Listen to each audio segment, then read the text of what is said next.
Hey, I'm Joey. And I'm Dana. Welcome to Car Chats. In this episode, we're going to be talking about counseling or therapy, and we'll use those interchangeably as we talk. I know that talking about therapy might not sound fun, and for some of you, it might even bring up bad memories, but we do think it's worth talking about because mental health is so important, and therapy and counseling was a really big part of our journey. For the LGBTQ community, therapy is often a way that people can find clarity about who they are. Being in the closet can be a very isolating and lonely experience, and many people find counseling to be a place where they can open up and start to share honestly about who they are and think through some of those things in more detail. And we want to just talk a little bit more about our experiences with counseling. So first, Joey and I are going to share a little bit about why both of us decided to go to counseling. I decided to go to counseling after I had already come out to everyone, and I went for a couple of reasons. The primary reason is that I wanted to debrief my coming out experience. Though coming out had gone really well for me, I still wanted to process what life would look like moving forward as an out bi woman, because that still felt really mysterious to me. I wanted to be able to process and talk about specific relationships that I felt like would be especially impacted by me coming out. The second reason I also wanted to go to counseling was to discuss some of my perfectionism and anxiousness that I have, and it felt pretty unrelated to the coming out and sexuality experiences, but I figured out during counseling that they were related in quite a few ways, and it was a good space for me to also process some of those things in my life. That is the cool thing about counseling, is you can't really discuss one thing that you want to talk about without actually finding out truths in many areas of your life. Yep, very true. I also think it's really interesting. We have very different counseling experiences because I started going to counseling before I was out. So my decision to look for a counselor was because I was feeling super alone and trapped with all of these thoughts and feelings about coming out and just having no idea how to do that. I was dating at the time, so I was not only in the closet, but in a closeted relationship. And my relationship was also long distance. And so all of those things combined had me in a pretty unhealthy space. At the time, I was journaling a ton, and it was really good for me. And it was really a space where I could express how I was feeling and how I was doing and what I wanted. But at the same time, I was coming to the realization that as much as journaling and thinking things through were great, I had no one to talk with any of this about, and it really was beginning to weigh very heavily on me. And so I decided, I need to talk with someone about this other than just myself and God through journaling. So that's why I decided to seek out a counselor. And especially because as I was feeling a stronger and stronger desire in myself to be honest and to be transparent about who I am, my authentic whole self with the people that I love and the people in my life, I really felt like I didn't know how to move forward in that truth. And I thought, what better place to start than going to a counselor who can help me think through the practical details of what coming out would look like. I give Joey a lot of props for going to counseling when she was first starting to think about all of these things. I wish in hindsight that I had felt like that would have been a good and safe option for me to do, to have someone to process with and not just be trapped in my own head the whole time. Being in the closet is really lonely. And yeah, it can feel like you're stuck in the echo chamber of your own mind, and it's not a good feeling. No. So with that context in mind, we're going to talk a little bit about how we found our counselors. I'll let Dana start it off. So I found my counselor by using psychologytoday.com, I believe. They make it very easy to find a counselor. So when you go to their website, you can check your preferences in different areas. So like I could check that I wanted a counselor who was a woman. I wanted a counselor who specialized in working with LGBTQ clients, who was Christian. So it makes it very easy to find a counselor in your area who specializes in the area that you want to talk about most. So unfortunately, where I was living at the time had a pretty narrow selection of counselors who were female, Christian, and worked with LGBTQ clients. I think I remember 2. So seems about right. unfortunate. Seems about wrong. Yeah.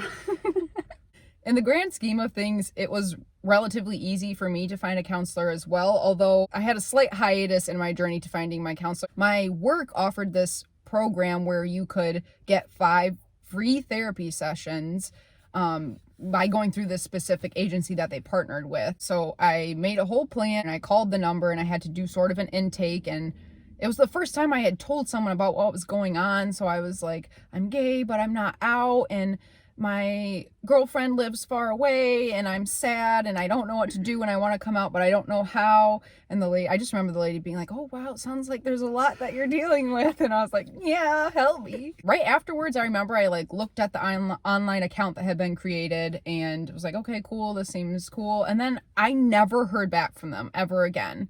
So long story short, I was thwarted. It was just a all-around fail, and it was really discouraging, and I do think it speaks rather poorly to the systems and the barriers to getting therapeutic help when you need it, because often when you're looking for counseling, you're also not in the greatest place, and so you just think about a barrier like that could prevent someone entirely from seeking out counseling, and just not good. But I was diligent and I decided to email the counseling center at the university I had attended, because I had known a lot about it when I was on campus and I actually had used its services on campus, and just asked them for referrals for counselors in the area. So they sent me this really nice list, similar to what Dana was saying. It was categorized by what the counselor specialized in, and I was pretty easily able to pick out a Christian therapist, but also someone who had experience working with LGBTQ community and hopefully even was LGBTQ themselves. I remember I found a couple and I definitely creeped on those people, and from their profiles and what it said about their work, tried to assess if they were affirming or non-affirming of same-sex relationships. Smart. And I definitely remember finding one and being like, I don't think this person is affirming. And I was like, I'm not trying to go to a therapist who's also telling me that I shouldn't be in a same-sex relationship.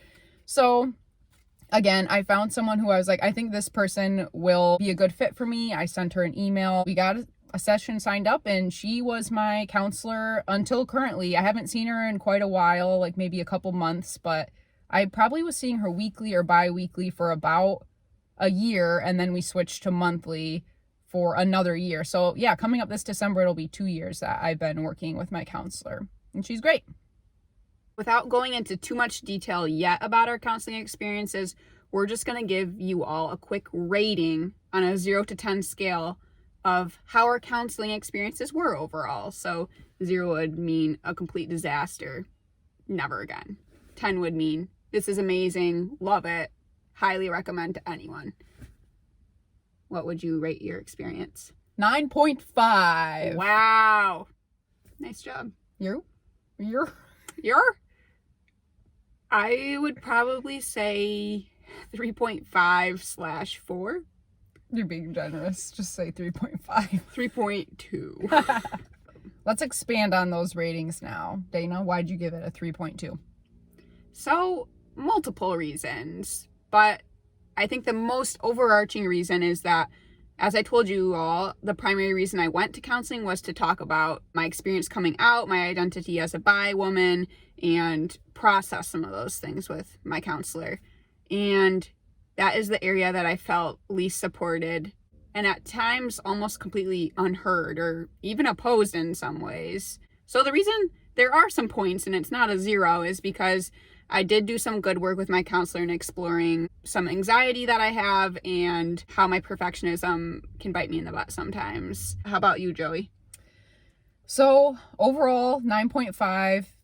My counseling experience has been fantastic. I don't think I shared before, but my counselor is actually a bi woman. So that was really, really great to know she was part of the community and really shared that experience. It is important to know also that Dana and I both had white women counselors. And I do think that in a lot of ways, our counseling experiences were very privileged. Right. We just know not all people would be able to hop onto a website and find, check the boxes and find someone like you. Yeah.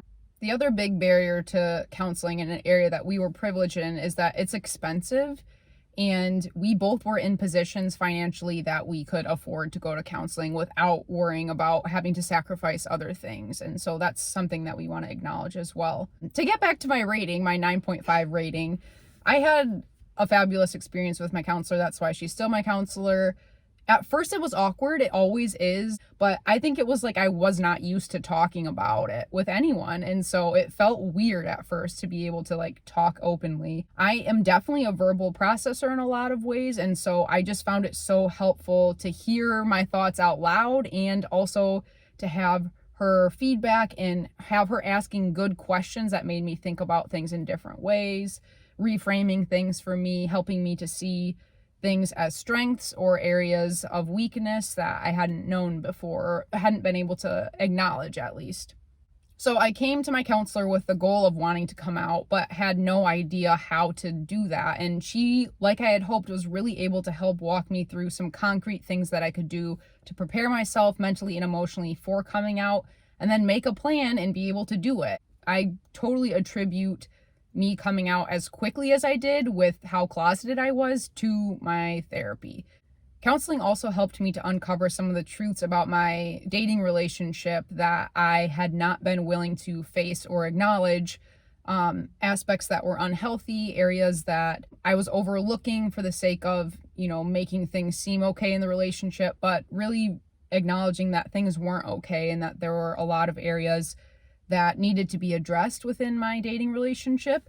And so again, like I was saying earlier, counseling has a knack of uncovering things that you don't want to be uncovered. Mm-hmm. Me and my counselor joke about it now, but there would always be a part in sessions where I would be like, and then just be like, or I'd just be staring into space like, and she'd be like, oh, yep, we're there again. We've arrived at the place where you've realized something and you are like, dang, I don't want that to be the case, but it is. I remember saying to my counselor one time, I feel like I've been living with this thing in my peripheral vision and it's there, but you don't want to just turn and face it and acknowledge what it is and address it. And for me, that was like the reality of a lot of unhealthy dynamics in my dating relationship, and deciding that in the end, I needed to end that relationship. And so then my counselor was able to help me walk through that process. I was super grateful to have my counselor alongside me to help me process all of that and, again, make a plan and enact that plan. And she really helped me to be able to process the end of a long-term relationship and something that was obviously very tied in with my identity as a gay woman. I give my counselor the highest praise. I really, really have appreciated her over the years. And now we're going to dive into a little bit more of Dana's experience and some of the more negative things that she went through with her counseling. So I did not know what to expect going into counseling, which no one does when you first start counseling. I remember having a lot of mixed emotions, and something that didn't necessarily help is that in that first session, I was already seeing maybe some red flags where my counselor was saying some things specifically about sexuality, and the language she was using to do that was sort of disconcerting to me. And I remember her saying right away that she was also bi, which I was like, yay! But she said that she doesn't particularly like labels and that she prefers to just say that she experiences same-sex attraction, which if you are a Christian and part of the LGBTQ community, you probably have heard of that term. That is sort of an infamous term, same-sex attraction, or SSA. And as you viewers are probably realizing, it sounds like you are naming a condition when you say same-sex attraction or SSA. I felt on edge when I heard her say that, because right away I kind of had a pretty good indication that she was not affirming of same-sex relationships, especially after she told me that she worked mostly with Christians who had recognized that they had attraction to the same sex but didn't want it. She wasn't trying to change anyone's sexual orientation, and she made that very clear to me when I asked a couple of questions. All of this conversation just made me feel sort of like I knew we were at different places. And at one point I even acknowledged that to her and just said, I think we believe different things about this. And she said, yep. and she talked about how she has the ability to work with and listen to anyone because that's the role of a counselor. As counseling went on, there were just more and more things she was saying that were making me uncomfortable and making me hesitant to share things I wanted to share, which is like the opposite of what counseling should be. As an example, I remember her one session asking me about childhood crushes, and I was describing these crushes to her, and she proceeded to tell me about childhood development and how crushes on individuals of the same sex don't necessarily mean anything before a certain developmental stage and age because you're trying to be like that person or you just really admire them, and it doesn't really say anything about your sexual identity. And I was just like, oh, okay, like, cool fact, but it made me feel a little bit like set up, like she wanted to hear this and then she wanted to like sort of shut it down as to like why that didn't matter. So why was she even saying any of that?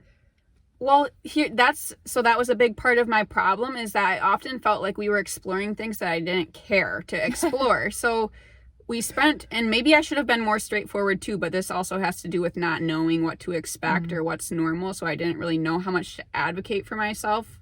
I wish I had done more in hindsight, but we were exploring a lot of why I was bisexual, which I genuinely don't care. I had come to a place where I knew I was bi, and I had become very comfortable in that identity and being able to reconcile that with my faith and being loved by God and created good the way I am, sexual identity included. And I didn't care why. I remember her telling me about sometimes your sexual identity can be tied with like traumas that have occurred in your childhood or unmet needs, and just feeling like, oh, yeah, there are many problems with that, but one of them being that, again, I didn't really need to discuss where that came from.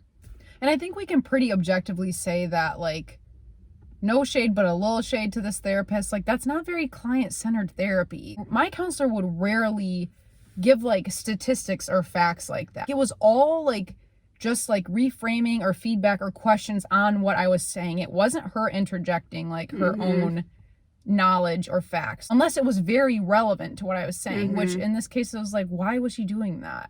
Why?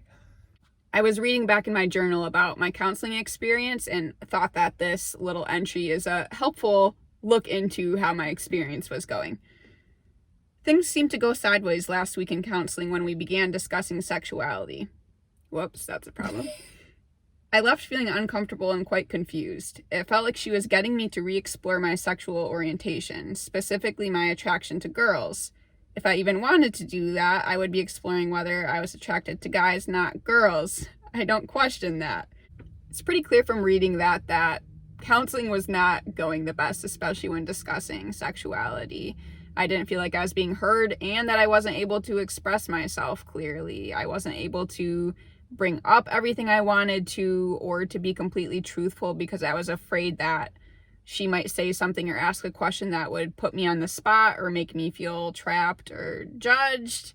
Not great. That just seems like a big no-no in therapy, so I don't get it. I'm very judgmental of Dana's therapist, especially because I had a really good one that I'm like, what is happening? Something went really wrong. There's a great story that sums up this perfectly.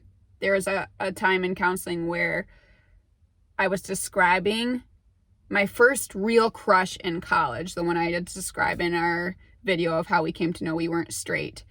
And like, there's no doubt in my mind that was a crush. It very clearly was. But so she has me go on and describe my crush to her. So I described her personality, how she looked, different qualities.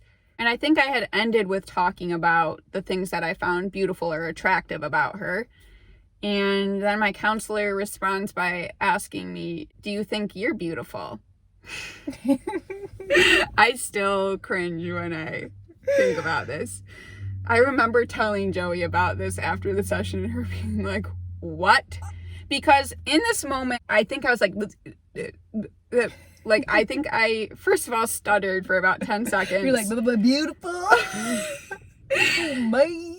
in those 5 or 10 seconds where I was stuttering, my mind was racing. Like, I felt like I was going to be trapped somehow by that question. Like, she was asking that to indicate that maybe I wasn't actually attracted to this woman, but that it was like some misplaced desires in myself. Yeah, like an insecurity almost. Yeah.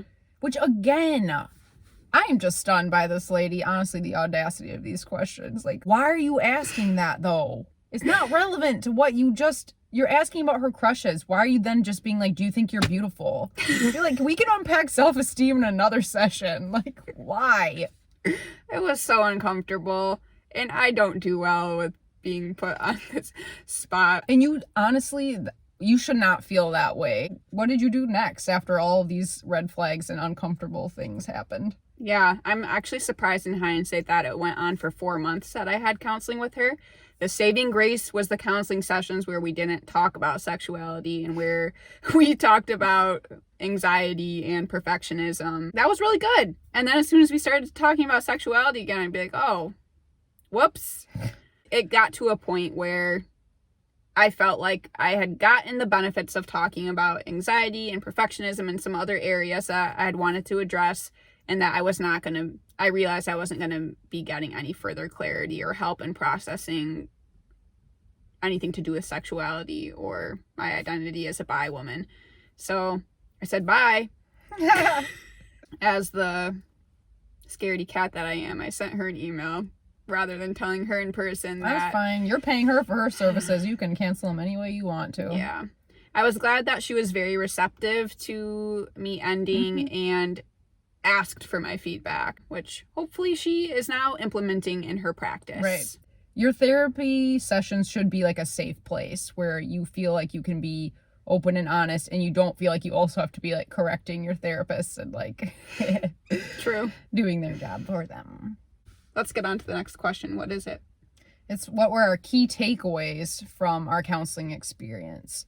So I'll give Dana a break and just share a few of mine. My biggest takeaway from counseling is that it's hard to do hard things in life alone. So being in the closet, wanting to come out, and trying to navigate that basically on my own with my dating relationship being long distance was not working. And counseling for me was having another person to support me along my journey and really help me to process what I was feeling and then put my goals into action. My counseling also was very grounding for me. So kind of like the analogy I said before about seeing something in your peripheral vision but not wanting to turn and face it. That's what counseling really did help me do in a lot of areas in my life, to see those things clearly and then be able to actually implement plans to address them. And part of my personality is always wanting to grow and to become a better person and to improve myself in positive ways. And so I really appreciated that about counseling, just the idea that you can be in a space with someone who wants to see you reach your goals and help you do that in whatever way they can.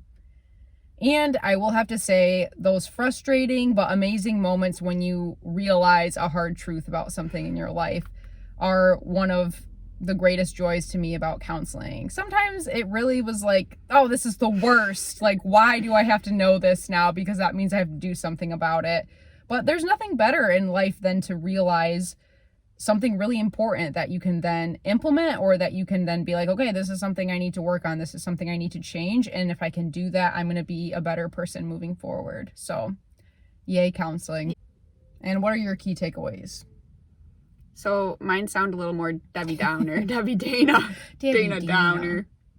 One, I am extremely grateful and lucky that I was in a good spot when I went into counseling, because sometimes, like in my experience, counseling is not the best. And when I reflect back, I just think if I had gone into counseling before I had come out, or when I was first questioning my sexual identity and had this specific therapist, that could have been so confusing for me. It could have really changed the whole trajectory of my story. So I am very grateful that I was secure in my identity as a bi woman and had already reconciled my faith with my sexuality. That leads to another takeaway, which is sometimes your first counselor is not the one for you. My experience was obviously not great, but that does not mean I think counseling is trash and no one should do it. Joey is obviously an example of why it can be amazing.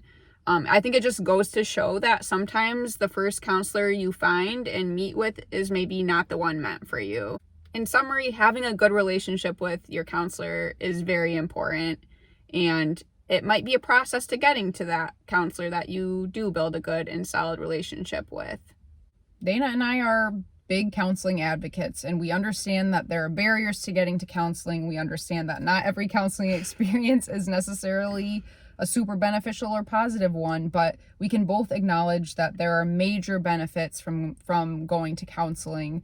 And something we were both reflecting on is the fact that having a third party person in your life to talk with things about is so helpful, because basically your counselor doesn't know you. It's a completely safe space in that way. It's not going to ripple out through your other relationships because those are interconnected, and this is like its own thing basically. So there are major benefits to counseling as a space to process what's going on in your life and to get help that you need. Like for me, was a huge part of it for me, is actually getting help to understand what I could do with like the hard feelings I was experiencing, the sadness, the feelings of being trapped, the feelings of not knowing what to do, and how to move forward and live like a good, fulfilling life. So if you haven't, maybe think about giving it a try. Don't give up if you've had one negative experience. Think about Joey's very positive experience. There are lots and lots of good counselors out there. Feel free to reach out to us if you have specific questions about our counseling stories or about counseling in general. Okay, time to go. We're off to counseling. Just kidding. Everything's virtual right now. Y'all know that. Stay home, stay safe. See you later. Okay, let's nail it, please. Yep, we've been doing good. Oh. No, whatever. No, why? No. Oh, what? Nope. Nope. No. Taco. The language. Heard and I. What I believed about.